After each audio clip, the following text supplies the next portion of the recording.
All right, taking a further look at Venn diagrams, there are a couple of things that we can see pretty obviously when we look at Venn diagrams. First of all, we can see that in a standard two-set Venn diagram, there are four overlapping, or well, not all overlapping, but there are four regions that we're working with here. We have the first region, which is just this. We have the second region, which is this football in the middle. Then we have the third region. So let me do that in a different color. That's not super obvious right there. Okay, then we have the third region. And then our fourth region is out here, and that's the universal set. So you have four different regions. Well, let's see if we can communicate what these regions are. First of all, if we start right here in the middle, this is, we know, A intersect B. This is A intersect B. Now the next piece of the puzzle we have over here, we would call this A intersect the complement of B. So everything A is here, and this is where it intersects with the complement of B, because the complement of B would be all of this stuff out here, including right here. So A intersects with the complement of B. Okay. Now, the other section over here where B is, we would call that B intersect complement of A. So this section would be where B intersects with the complement of A. And then the last of the four sections here, this is where A, the complement of A, intersects the complement of B. So everything not A intersects with everything that is not B. And these probably sound a little bit confusing right now, but in just a couple minutes, this is going to be very, very helpful to understand how numbers are represented on a Venn diagram. So let's look at an example of a Venn diagram that has some actual numbers. We've just been dealing with letters so far. So let's look at some actual numbers. So here's A and B in our universal set. And let's say that A has 7 numbers in it, and this one has 4 numbers or elements.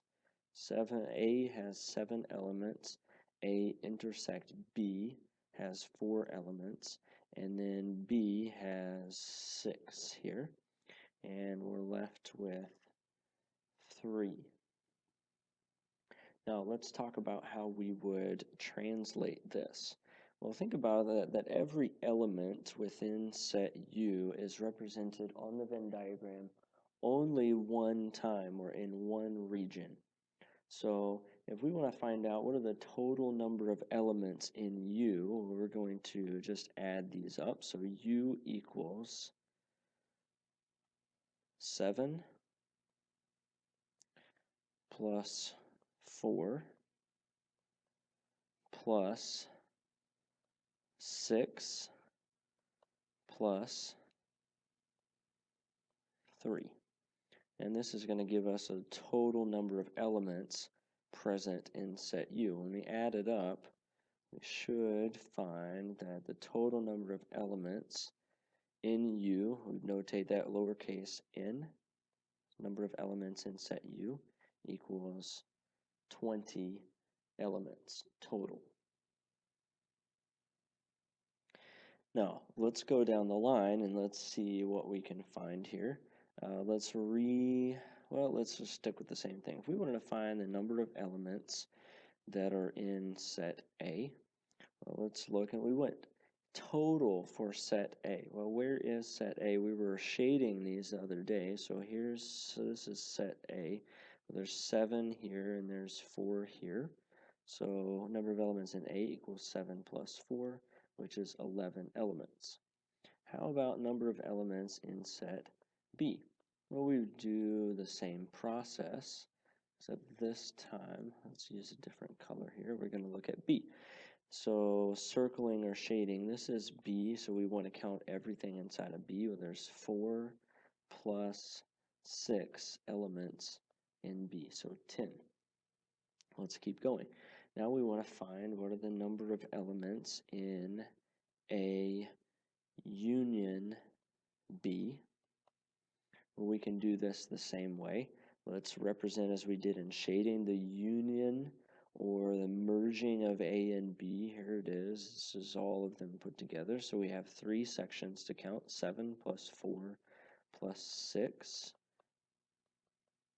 And our total should be 17. Now let's go just a couple more here and then we'll call it quits.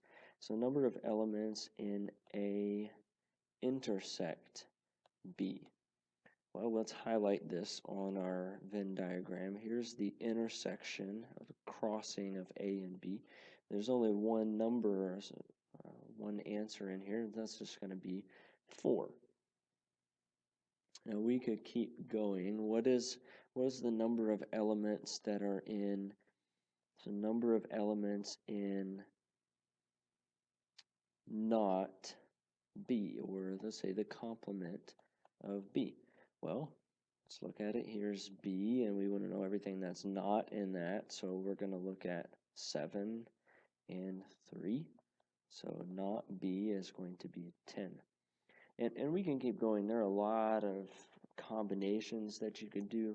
What if I said what is in, what are the number of elements in A but not in B? Well, so this is in A, but I'm going to discount or disclude everything that is also in B. So these are gone.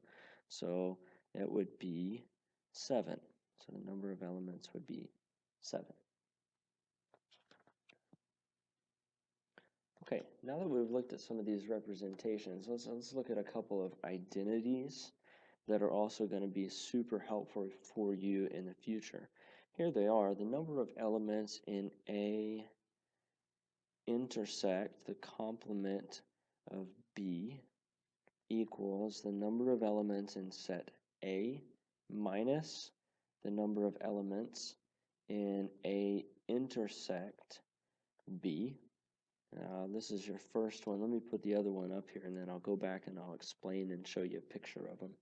So here's the number of elements in the complement of A union B, and this equals the number of elements in set B minus the number of elements in A union B. Okay, now you're looking at this and you're going, this makes 0 sense to me at all. It's about to make sense right here.